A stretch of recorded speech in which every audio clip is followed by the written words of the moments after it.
신축에서는 안 해도 되지만 오래된 구축 아파트에서는 꼭 해야 하는 인테리어 품목은 뭐가 있을까요?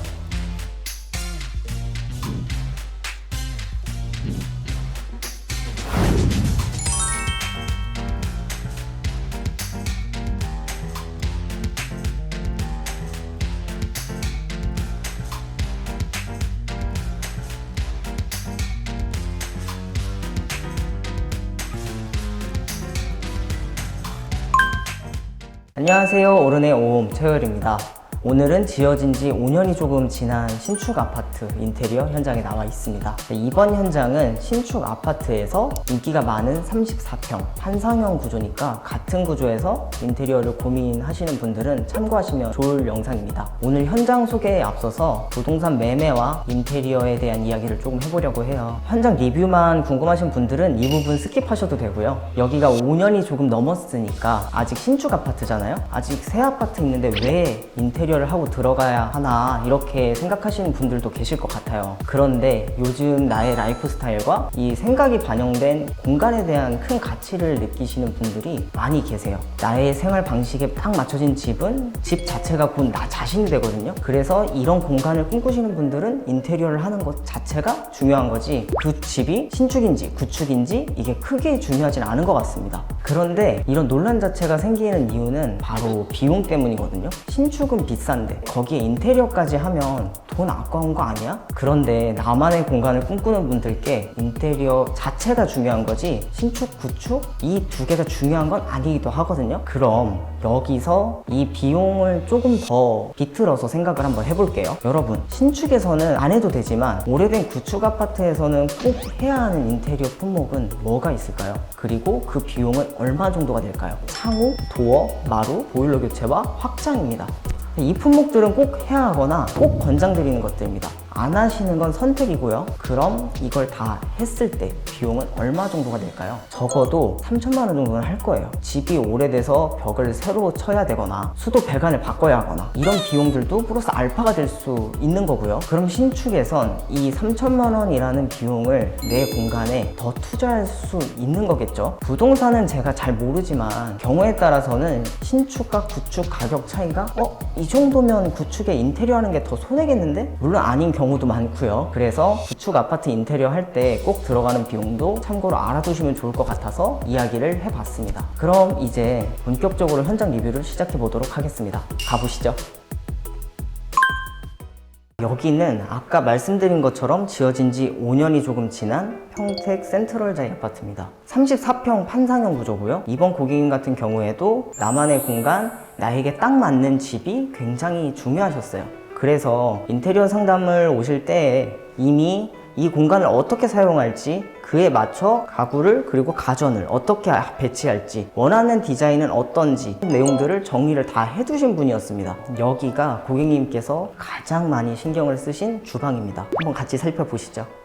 고객님께서 이 다이닝 공간에 신경을 많이 쓰셨는데 이 공간에서 이 식사도 하시고 홈카페로도 쓰시고 밤에는 홈바로도 될 수 있길 원하셨어요. 그래서 이쪽에 장식장이 있는데 그걸 철거하고 카페장으로 만들어 드렸습니다. 이 집의 포인트가 다크 우드였어요. 그래서 홈카페의 가운데에 이렇게 질감이 느껴지는 다크우드로 포인트를 주었습니다. 이 위쪽으로는 선반을 둬서 이쁜 홈카페 용품들을 두실 거고요. 이쪽에는 그 토스터기나 커피 머신을 두실 거라서 콘센트도 만들어 드렸습니다. 그리고 특이한 게 밥솥을 여기에 두고 사용할 수 있게 해달라고 하셨어요. 그래서 이렇게 이제 레일을 설치를 해서 밥솥 자리를 마련을 해드렸고요. 그리고 밥할 때에는 이렇게 인출해서 수증기가 위로 갈 수 있도록 만들어 드렸습니다. 이 위아래로는 수납장이 있어서 자잘한 수납들을 넣으실 수 있는 공간이 있고요. 그리고 이쪽은 로봇 청소기를 위한 자리입니다. 지난번 영상에서도 한번 저희가 소개를 해드렸죠. 같은 디자이너의 작품인데 로봇 청소기가 자유롭게 왔다 갔다 할 수 있게 장을 만들어서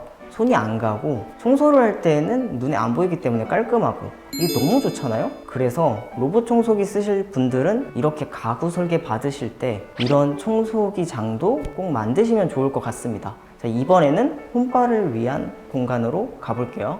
자, 이쪽에는 냉장고장이 있는데요. 여기에 와인셀러를 넣으실 수 있게 만들어 드렸습니다. 와인셀러 사이즈를 확인한 후 들어갈 수 있게 공간을 확보를 해두고 콘센트도 새로 만들어 두었고요. 그래서 이 다이닝 공간을 홈카페 그리고 홈바로 쓰고 싶다는 고객님의 로망을 현실로 만들어 드렸습니다. 지금 여기까지 보시면 사실 맞춤장들이 굉장히 많이 나왔는데요. 사실 한샘에서 이 주방 상담을 받으실 때 한샘 주방은 규격이 정해져 있기 때문에 이 맞춤이 안 된다라고 알고 오시는 분들이 굉장히 많으시더라고요. 하지만 비규격이 됩니다. 디자이너의 역량이에요. 물론 안 되는 것도 있죠. 하지만 대안을 찾아 드립니다. 이번 현장도 고객님 니즈에 맞춰서 이렇게 맞춤장을 제작을 해드렸습니다. 이제 메인 주방으로 한번 가볼까요?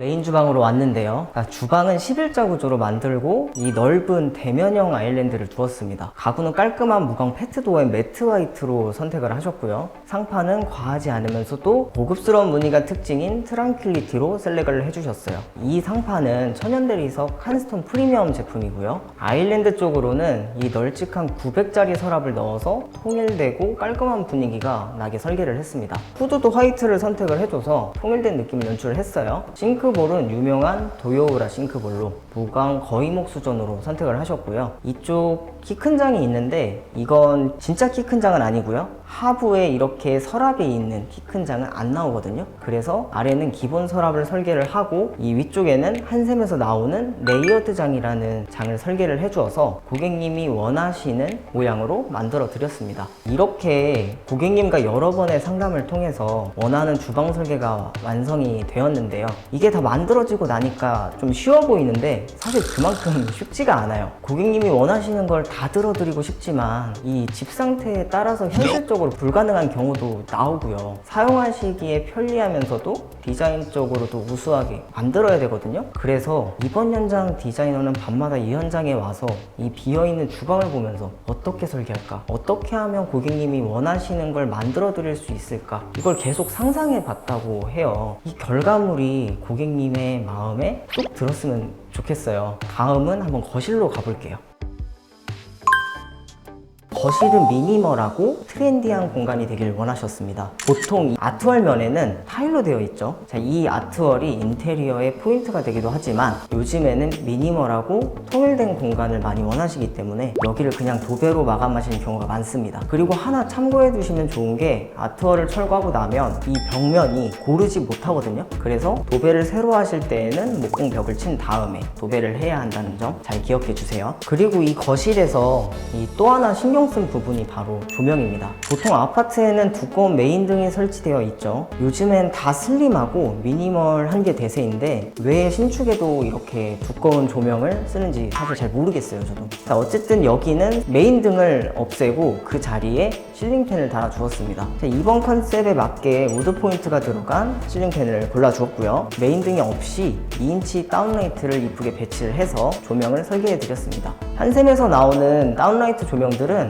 조명의 색 온도를 바꿀 수가 있어요. 그래서 사용하시다가 바꾸고 싶으시면 조명만 빼서 버튼만 바꿔주시면 됩니다. 2인치 조명은 우물 천장 안에 배치되어 있고요. TV면에도 넣어서 이 빛 반사 자체도 포인트가 될 수 있게 해드렸습니다. 그리고 소파면에는 조명을 넣지 않았는데요. 소파에서 누웠을 때 바로 위로 조명이 있게 되면 눈뽕이 될 수 있거든요. 이 소파 면에는 취향에 따라서 선택을 해주시면 좋을 것 같습니다. 이 신축 아파트이기 때문에 지금 보신 것처럼 거실과 주방에 정말 많이 투자를 하셨고요. 창호, 도어, 그리고 현관장이나 중문 이런 부분들은 필름 시공을 해줘서 비용을 세이브를 했습니다. 마루도 사용감이 좀 적고 이 색상도 충분히 잘 어울려서 그대로 사용을 해주었고요. 그리고 욕실도 전부 교체를 해주었는데요. 이번 현장에서는 한샘바스의 신제품이 시공이 되었거든요. 욕실도 간단하게 한번 보여드리도록 하겠습니다.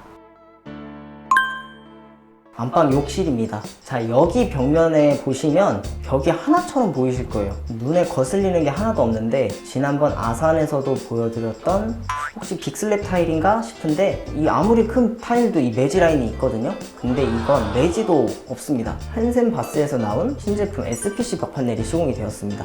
기존 큐판넬과 차이점은 큐판넬은 이 판넬 사이사이에 판넬을 연결해주는 몰딩이 볼록 튀어나와 있거든요. SPC 판넬에는 이 몰딩이 없습니다. 무몰딩 판넬이에요. 자, 매지도 없고 몰딩도 없으니까 눈에 거슬릴 것이 없이 깔끔해 보입니다. 오늘은 평택 센트럴제이 아파트에서 신축 아파트 현장 리뷰를 해보았습니다. 거실과 주방, 욕실 위주로 한번 살펴봤는데요. 나머지 공간들은 저희가 사진을 이쁘게 찍어서 오른의 SNS에 업로드 해둘 테니 궁금하신 분들은 참고해 주시면 좋을 것 같습니다. 이번 영상도 도움이 많이 되셨길 바라고요. 다음에도 좋은 영상으로 찾아오도록 하겠습니다. 좋아요와 구독, 알림 설정까지 꼭 부탁드리고요. 여기까지 오른의 오홈 최열이었습니다. 감사합니다.